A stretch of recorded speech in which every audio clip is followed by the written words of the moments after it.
kita melihat bahwa kekristenan di Indonesia sendiri bertumbuh. Itu bertumbuh dari hal kuantitas, ya. Jadi kita melihat pertumbuhan itu jelas sekali.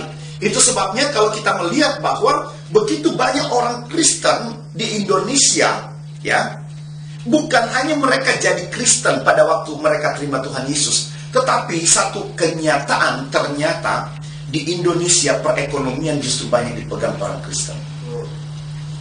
Itu sebabnya sekarang mereka lagi berupaya bikin Islamisasi untuk menekan orang-orang Kristen yang memegang perekonomian di Indonesia. Dan itu jelas sekali.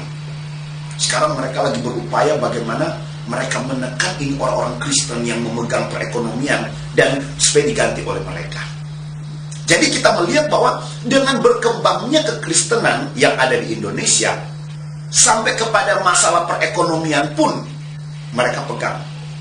Dan bukan hanya sebenarnya masalah perekonomian, dalam hal politik juga sebenarnya dulu, sebelum adanya reformasi seperti sekarang, secara tidak langsung, orang-orang Kristen itu ada di posisi-posisi yang agak kuat dalam politik juga.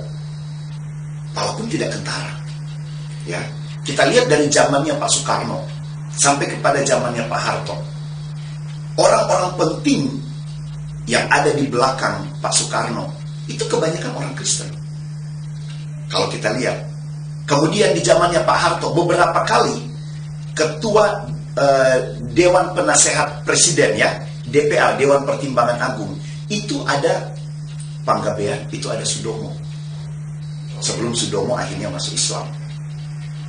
Ya, dia kan masuk Islam juga setelah sudah belakangan kan. Tetapi pada waktu dia memegang itu siapa dia? Itu orang Kristen. Di dalamnya ada Paradius Prawiro, walaupun tidak terlalu banyak, tetapi dalam dunia politik itu mereka kuat. Ya, jadi kita melihat bahwa sebenarnya kekristenan selain mengalami suatu perkembangan, ada suatu pencerahan di dalam. Ya, tetapi kita lihat, ya, dengan adanya hal seperti ini, ya, pertanyaan timbul, di manakah, ya, pertanyaan yang timbul, ya, di manakah orang-orang Kristen yang diberkati itu